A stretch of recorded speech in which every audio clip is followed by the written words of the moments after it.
भक्ती संगम या YouTube चॅनलला like आणि सबस्क्राईब करा आणि बेल आयकॉनला दाबायला विसरू नका। असेच नवीन व्हिडिओ पाहण्याकरता लवकर आपल्या या चॅनलला सबस्क्राईब करा। धन्यवाद।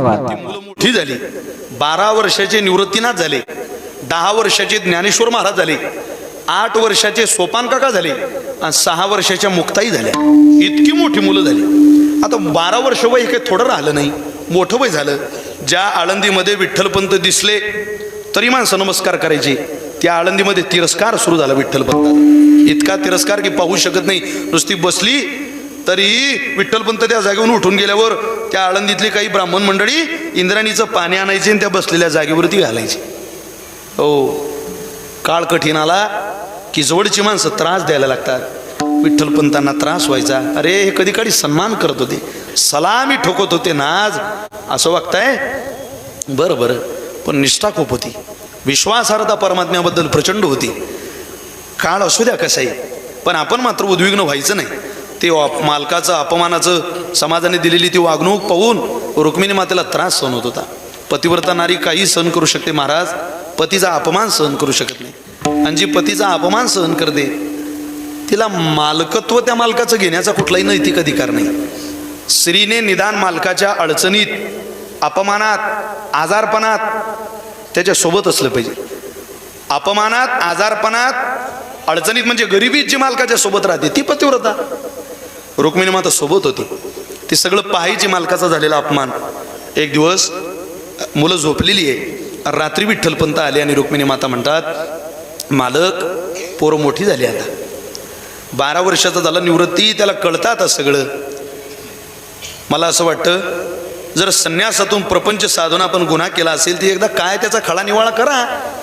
गुन्हा तर गुन्हा, आपण शिक्षा बघू, पण असं वेळोवेळी त्रास देणं, टोचून बोलणं, आपल्या पोरांसमोर काहीतरी बोलणं, आपलं जीवन तर संपलं आता पण पोरांचं भविष्य बाकी आहे, जरा जा आणि त्या सगळ्या ब्राह्मणांना तुम्ही पदर पसरून विचारा आमची काय चूक झाली, आम्हाला शिक्षा द्या।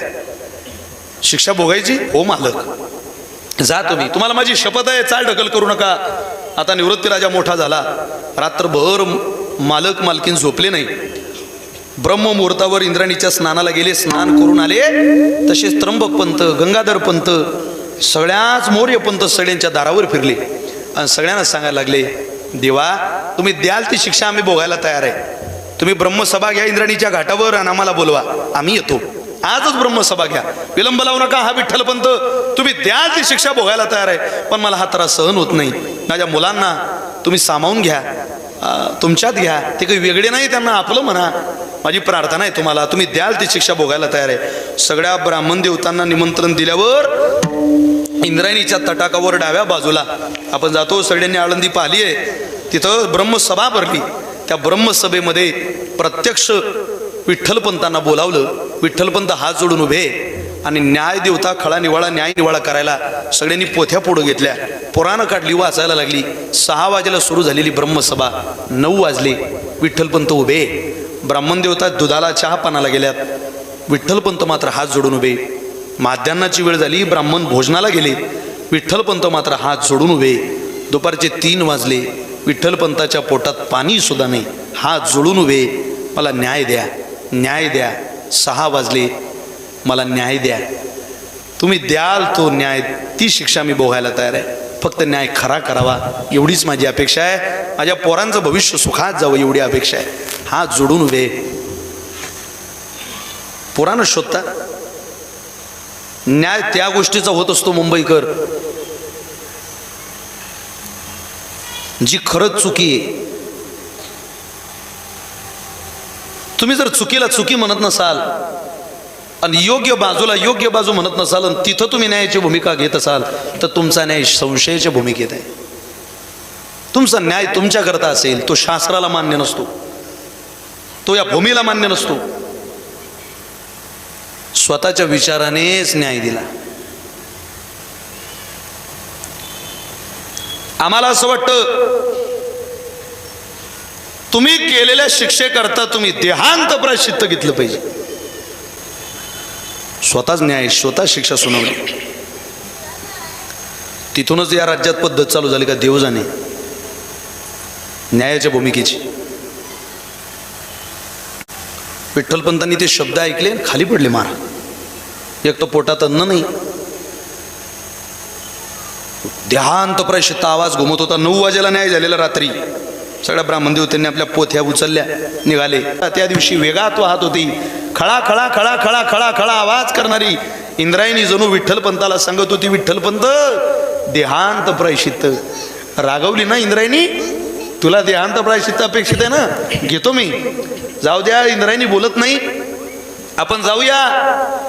एकदा सिद्धेश्वराला तरी विचारू, तो साक्षीदार आहे, तो या भूमीचा मालक आहे. सिद्धेश्वराजवळ गेले, गाभाऱ्यात गेले. विठ्ठलपंतांनी गाभाऱ्यात जाऊन परमेश्वराचं दर्शन घेतलं आणि त्या भगवंतासमोर हात जोडून सिद्धेश्वराला म्हणतात, सिद्धेश्वरा तू तरी सांगणार रे बाबा, हा न्याय तुला मान्य आहे का? हा न्याय खरा वाटतो का रे सिद्धेश्वरा?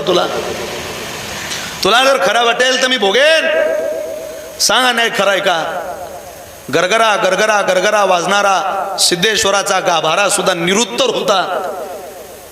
जणू गाभाराला सुद्धा सांगायचं होतं, हाच खोट्या न्याय तुम्हाला खरा मानावा लागणार आहे. देहांत प्रायश्चित्त तुम्हाला भोगावं लागणार आहे. कोणीच माझं ऐकत नाही म्हणून बाहेर आले.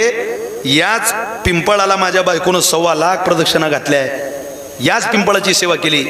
त्या पिंपळाकडे पाहून विठ्ठलपंत म्हणतात, पिंपळा तुला आवडला का रे हा न्याय? सांग ना मला. तुला जर हा न्याय आवडला असेल तर मी भोगेन. ती शिक्षा मला पात्र आहे, मी आनंदानं स्वीकारेन. सरसरा सरसरा वाजणारे पिंपळाचे पानं विठ्ठलपंताशी बोलत होते. विठ्ठलपंत देहांत प्रायश्चित्त कोणीच उरलं नाही. सगळ्यांना हाच खोट्या न्याय खरा वाटतो. दबक्या पावलानं घरात आले. मध्यरात्र झाली होती, पण मध्यरात्रीपर्यंत बायकोचा डोळा लागलेला नाही. मुलं झोपलेली आहे. कालच्या रात्रीची चर्चा, कालच्या रात्रीचं जागरण, आणि आज सुद्धा मालकाची वाट बघते. जसा दरवाजा वाजला, जाऊन पाण्याचा ग्लास आणला, नवऱ्याच्या हातात दिला. मालक पाणी पिऊन घ्या, पोटात काही नाही सकाळपासून.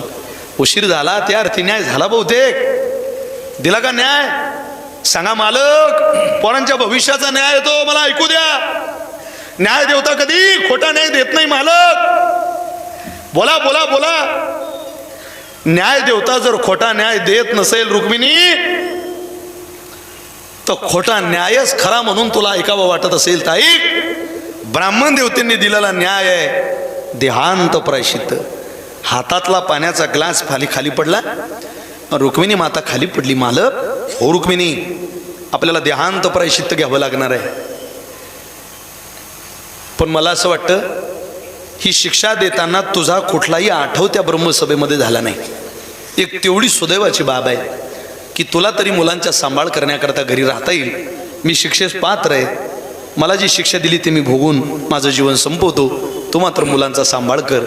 ते म्हणे, मालक निरोप कसला माझा घेता,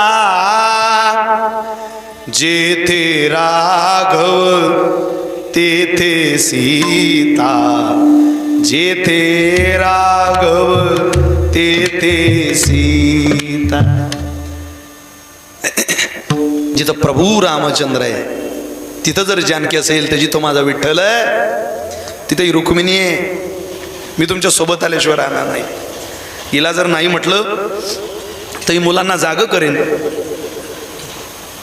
ही प्रस्तावना कळल्याशिवाय तुम्हाला पहिलं चरण कळणार नाही का? त्यापेक्षा क्षणात तिलाही होकार दिला आणि सोबत येण्याकरता लवकर आपण निघालं पाहिजे. देहांत प्रायश्चित्त घ्यायचंय, लवकर उरक. घर सोडून जायचंय, मुलाबालांना सोडून जायचंय. 4ही मुलं झोपलेली. निवृत्तीनाथांची शेजारी ज्ञानोबा आहे. ज्ञानोबारांच्या जवळ मुक्ताबाई आणि मुक्ताबाईच्या पलीकडून सोपान काका आहे. तिघं भावांच्या मध्ये मुक्ताबाई आहे. निवृत्तीनाथांच्या डोक्यावरून हात फिरवला. मोठा झाला निवृत्ती. आता परमेश्वराला प्रार्थना केली, याला या भावंडांना सांभाळायचं बळ द्या. ज्ञानोबारांकडे गेल्या. ज्ञानोबारांवर विशेष प्रेम महाराज. तो कोळा कोळा माऊलींचा चेहरा पाहिला, माऊलींचे शब्द आठवतात. किती गोड बोलतो हा ज्ञाना. अजून याचं भरपूर ऐकावं वाटतं, पण काय करू, तसा काळ नाही आमच्याकडे. नियती आमच्या विरोधात गेली. गोड मुका घेतला ज्ञानोबारांच्या गालाचा, पण मस्तकावरून केसांवरून हात फिरवला. सोपान काकांना मिठी मारली आणि मग मध्ये झोपलेल्या मुक्ताबाईंकडं आईसाहेब गेल्या आणि मुक्ताबाईकडे पाहिलं. सगळ्यात लहान आपलं मुख कमल नेलं, गोड मुका घेतला मुक्ताईचा. डोळ्यातलं सगळं पाणी आईसाहेबांच्या गालावर पडलं. मुक्ताबाईच्या ते गालावर पडलेलं पाणी हाताने पुसून बाजूला केलं. नुसतं पाणी पुसलं नाही मुंबईकर, मुक्ताबाईच्या आयुष्यातलं मातृत्व पुसून टाकलं रुक्मिणी मातेने. रडत होती, कठोर झाले विठ्ठलपंत, पण शेवटी मुलं किती मोठे झाले तर बापा करता मुलंच आहे. भिंतीला टेकलेले क्रश झालेलं शरीर, पोटात अन्न नसलेले विठ्ठलपंत ज्ञानोबाऱ्यांकडे टक पाहताय, मुक्ताबाईकडे पाहताय. हा ब्रह्मा आहे, तो काही बोलणार नाही. निवृत्ती आता मोठा झालेला आहे, पण मला यांची फार काळजी वाटते. मला जे सिद्धेश्वराचं स्वप्न आहे ते साकारणारी ही पोर आहे. काय करू, त्यांना सोडून जावं लागतंय. पण प्रार्थनेशिवाय दुसरा हातात सुद्धा काही नव्हतं. परमेश्वराला नमस्कार केला आणि मुलांकडे एकदा प्रेमभऱ्या नजरेनं विठ्ठलपंतांनी पाहिलं आणि आपली मान वळवली. परत त्या सिद्धबेटातल्या झोपडीकडे आपली मान वळवण्याची ताकद विठ्ठलपंतांना झाली नाही, चरित्रामध्ये दिसते. आवाज दिला रुक्मिणीला. रुक्मिणी माता पळत आल्या. अगं उरक, पोरं जागे झाले. रुक्मिणी, त्रास होईल, मुलं रडतील. ती म्हणे, मालक, सकाळी उठल्या उठल्या या पोराने उभं आयुष्यभर मायबापांना पाहावं असं मला वाटत नाही. मला असं वाटतं यातल्या एखाद्या समजदार पोराला आपण उठवून सांगितलं पाहिजे की तुमचे मायबाप या जगात नाहीये. नाही तर हे पोरं शुद्धीपत्राकरता जगणार नाही, कल्याणाकरता, समाजाच्या जगदोद्धाराकरता जगणार नाही. आईवडिलांना शोधण्यात आपलं आयुष्य खर्च करतील. तुम्ही यातल्या एखाद्या मुलाला सांगा.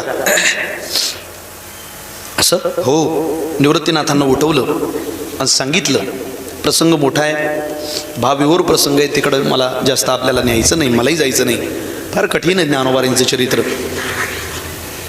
निवृत्तीनाथांना उठवलं आणि सांगितलं, निवृत्ती, या आईवडिलांच्या पदरात एक दान वाढ बाबा. आज आमच्या या तिघं पोरांचा भाऊ नाही, बापही हो आणि माई हो. तू मोठा आहे, त्यांचा सांभाळ कर निवृत्ती. आम्हाला आता हे जीवन संपवावं लागतंय. आम्हाला मिळालेली शिक्षा आहे बाळा. ज्ञानाचा सांभाळ कर. सोपाना काही बोलणार नाही, पण हजर जबाबी असलेल्या मुक्ताईला सांभाळ. आपली बहीण मोठी तीक्ष्ण उत्तराची आहे बाबा, तिचा राग येईल तुला बोलण्याचा, पण बहिणीचा सांभाळ कर. हा मा. दर्शन घेतलं आईवडिलांचं. विठ्ठलपंत रुक्मिणीचा हात धरताय. लेकरांना सोडावं वाटत नाही तरी ओढून रुक्मिणीला पुढे नेलं आणि विठ्ठलपंत आणि रुक्मिणी आईसाहेब देहांत प्रायश्चित्ताला निघून गेले. कुठं निघून गेले त्याची बरेचसे थोडीशी वादामधली चर्चा आहे. आपल्याला कुठं गेले त्यात पडायचं नाही. ते देहांत प्रायश्चित्ताला गेले हे मान्य करून पुढं जायचंय. पुढं निवृत्तीनाथ झोपले नाही, रात्रभर रडत होते. पण सकाळी ज्या वेळेला मुक्ताई सगळ्यात लवकर जाग्या झाल्या त्यावेळेला मुक्ताई निवृत्तीनाथांकडे जाऊन विचारताय, दादा, आई कुठे, बाप कुठे? काय उत्तर दिलंय का? बाप मेला कुठे, माय मेली, बाप गेला, माय मेली, बाप गेला, माय मेली, बाप गेला, माय मेली, बाप गेला, माय मेली, बाप गेला,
मुक्ताबाईंना आलेली आठवण जेव्हा जेव्हा स्मरण होईल रडत होत्या. निवृत्तीनाथांनी सांभाळावं. पुढे असं घडलं, आठवड्याभराने विधी वगैरे सगळा त्यांनी ओरखला. त्यांच्या पश्चात प्रदक्षिणा घातली आळंदी तीर्थाला, सिद्धेश्वराचं दर्शन घेतलं आणि भिक्षा मागायला सुद्धा सुरुवात केली. ज्या त्र्यंबक पंतांनी हा न्याय दिला होता देहांत प्रायश्चित्ताचा, त्यांच्या दारात स्वतः ज्ञानोबाई जोडी घेऊन गेले महाराज. त्यांच्याच दारात ओम भवती भिक्षाम देई माते, भिक्षा घेऊन आली ती बाई. चपाती आहे त्याच्यावर भाजी आहे. ज्ञानोबाईंना वाढायला आली. नवरा पळत आला आणि झोळीत घालताना ज्ञानोबाईंना लात मारली महाराज. त्या हातातली चपाती गटारीत पडली आणि त्या चपातीवरती भाजी ज्ञानोबाईंच्या तोंडावर उडाली. सगळी जोडी उडाली होती. जोडी मुक्ताबाईंनी शिवलेली असल्यामुळं गटारीच्या दिशेनं गेलेली जोडी सुद्धा ज्ञानोबाईंनी उचलली. मुंबईकर बहिणीच होतं ते. हात जोडले आणि मनातल्या मनात ठरवलं, मरण आलं तरी चालेल पण पोळा आळंदीत यायचं. सिद्धपीठातून इंद्रायणीच्या पलीकडे यायचं ना. आता अन्नाची आठवण आली की पाणी प्यायचं. हे चेहरे मला बघावे वाटत नाही. ज्यांनी माझ्या आई वडिलांना मरणाच्या दारात नेलं, देहांत प्रायश्चित्त दिलं, तरी यांचं समाधान झालं नाही. ज्ञानोबा पळत गेले. निवृत्तीनाथ मागे जात आहे. जोडी अडकवली आणि तसेच आत गेले. ताटी बंद केली. महाराज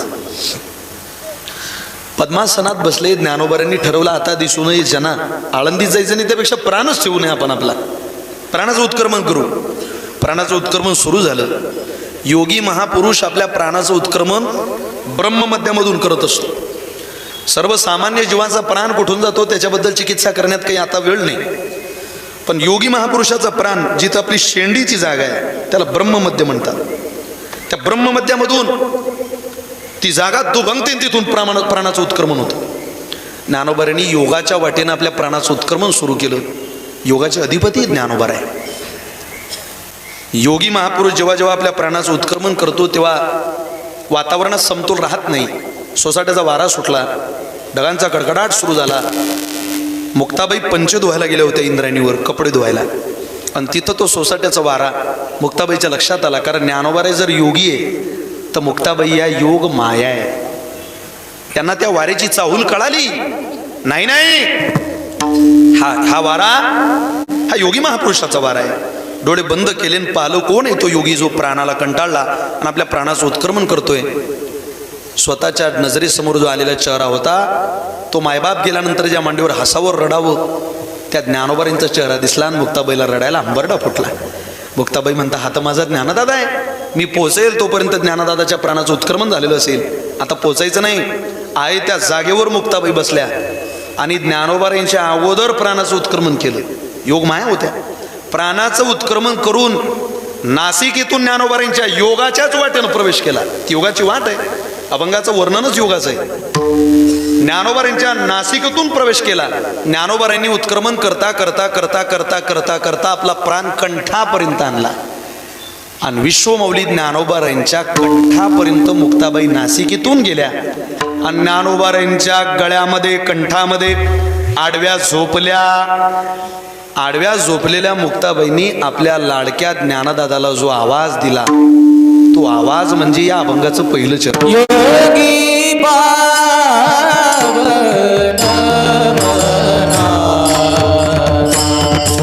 योगी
योगी पावन मनाचा आवाज दिला कंठामध्ये. माऊली तुम्ही योगी आहात आणि योग्याचं वर्णनच आहे. योगी पावन मनाचा साही अपराध जनाचा. असू द्या पोटात घालाय. जीभ दाताने चाविली कोणी बत्तीशी पाडिली. तुम्ही योगी आहात. माझा ऐका ज्ञानदादा. साही अपराध जनाचा सहन करा. सहन करणारी माणसं एक दिवस क्रांती करतात. लोहाराच्या उद्घाटनाला गेलो, लोहाराच्या दुकानाच्या, आणि तो म्हटलं महाराज कुंकू लावा. कुंकू कशाला लावायचं? घनाला नाही, नाही हातोडीला नाही, नाही भात्याला नाही महाराज, चन्नीला नाही, नाही. अरे मग लावायचं कशाला? त्या आयरनीला लावा महाराज. अरे लोहार दादा जुनी गडे आयरन जुनी असू देत महाराज. आमच्या आजोबाची याच ऐरणीनं आमचा बाप जगवला. याच ऐरणीनं आम्हाला जगवलं. या ऐरणीवर घाव करणारे अनेक घन बदलले. ऐरणीला धरणारे चिमटे बदलले. ऐरणीवरच्या छन्न्या बदलल्या, हातोळ्या बदलल्या, तापवणारे भाते बदलले. पण सहन करणारी ऐरण जशीच्या तशी आहे. तिलाच तिलक केलं पाहिजे, तिलाच मंगल केलं पाहिजे, तिलाच कुंकू लावलं पाहिजे. सहन करणाऱ्याची जर पूजा होत असेल ज्ञानोबा आहे, तर या जगतामध्ये सहन करणारं संतत्व या विश्वाला कळावा असं जर तुम्हाला वाटत असेल तर आमचा ऐका. ताटी उघडा ज्ञानेश्वरा. साही अपराध जनाचा सहन कराय. का सहन करा? विश्व रागे झाली वणी संती सुखे व्हावे पाणी. विश्व जर रागाने तुम्हाला बोलायला येत असेल तर तुम्ही राग व्यक्त करू नये. तुम्ही पाणी झालं पाहिजे. ही भूमिका तुमच्या जगण्यातली आम्हाला अपेक्षित आहे, जेणेकरून या जगताला संतत्व कळेल. ज्याला ज्याला राग आपला मानवत नाही, आपला राग आपल्याला त्रास देतो. कधी कधी अति राग सुद्धा माणसाला अडचणीत आणतो. अधिक क्रोध आला तरी तो व्यक्त करणं बरा नसतो. कधी कधी ज्याला आपला राग त्रास देत असेल, क्रोध त्रास देत असेल, त्यानं या ताटीच्या अभंगाचं पारायण केलं पाहिजे. या अभंग माणसाला राग येऊ देत नाही.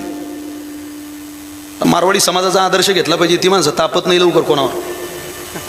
30% मारवाडी समाजाच्या गावात राहतो. भांडण नाही पाहिलं हो त्यांचं अजून. असं आपण लगेच गरम होतो. त्यांच्या दुकानात एखादा शिव्या द्यायला लागला, छोटासा पोरगा म्हणतो पप्पा ये मेरे को गाली दे रहा, पप्पा ये मेरे को गाली दे रहा, तरी त्याचा बाप म्हणतो देन दे. पप्पा ये गाली दे रहा ना मेरे को, आप देन दे ना बे. उसका खेत है ना भांडुप के बाहर, 2 एकड़ रुकना जरा, पेट्रोल पंप डालना ना उसमें HP का. 2 वर्षानं तो जमीन विकणार. ही दूरदृष्टी. आपल्याला एखाद्याने शिव्या देऊ द्या, आपण अख्खी भाऊकी त्याच्या घरी भांडायला. काय ताप झाला लोकांना कळत नाही. म्हणजे आपल्यावर 15-20 जणांवर गुन्हे दाखल होतील याची तयारीच करून जातो आपण भांडायला. चांगल्या गोष्टी शिकवा. आपल्या पोरांना ही गोष्टी आवर्जून सांगा. ज्ञानोबा एक जगणं शिकवतात महाराज. एक 5 मिनिटामध्ये 5-7 मिनिटामध्ये आवडतोय तसं महाराजांनी सांगितलं. महाराज तुम्ही वेळ भरपूर घ्या अजून, पण वेळेच्या मर्यादित कीर्तन केलेलं बरं आहे. अधिक वेळ नको. खरोखर आपल्याला व्यवहार आणि परमार्थ या दोन्ही भूमिका कळाव्या असं जर वाटत असतील तर सगळ्यांनी दररोज ज्ञानेश्वरीचं पारायण करा. वैभवलक्ष्मीची पोथी वाचून तुमचा उद्धार होणार नाही.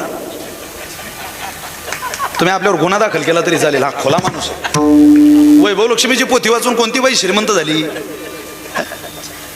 जर पोथी वाचून या राज्यात श्रीमंती आपल्याला मिळाली असती तर सरकारनं कर्जमाफी केल्यापेक्षा, गेल्या सरकारनं सांगतोय बरं का, कर्जमाफी केल्यापेक्षा 2-2 पोथ्या आपल्या घरात दिल्या असत्या. तसं होत नाही. आपण सोशल मीडियात जीवन जगतोय. तुमची पोरं सेकंदाला गुगल सर्च करताय. तुम्ही जरा ज्ञानेश्वरी वाचा. पोथी वाचून श्रीमंत व्हायचे स्वप्न पाहण्याचे 2024 मधलं वर्ष नाही. ज्ञानेश्वरी वाचून संस्कारक्षम पिढी घडवण्याचे दिवस या काळात आहे. तुम्ही जरा वाचा. तुमच्या पोराबाळांच्या हातात द्या. आज ज्यांचा जन्मोत्सव आहे, राष्ट्रमाता राजमाता जिजाऊ. माझी जाऊने दिया हमें सुंदर शिवाजी राजा, माझी जाऊने दिया हमें सुंदर शिवाजी राजा, माझी जाऊने दिया हमें सुंदर शिवाजी राजा, माझी जाऊने दिया हमें सुंदर शिवाजी राजा. रयतेचा हा राजा, जानता हा राजा, रयतेचा हा राजा, जानता हा राजा. आओ रे आओ देखो रे देखो, आओ रे आओ देखो रे देखो, बड़ो बड़ो का बजाया डंका आया. माझी जाऊने दिया हमें सुंदर शिवाजी राजा, माझी जाऊने दिया हमें सुंदर शिवाजी राजा, माझी जाऊने दिया हमें सुंदर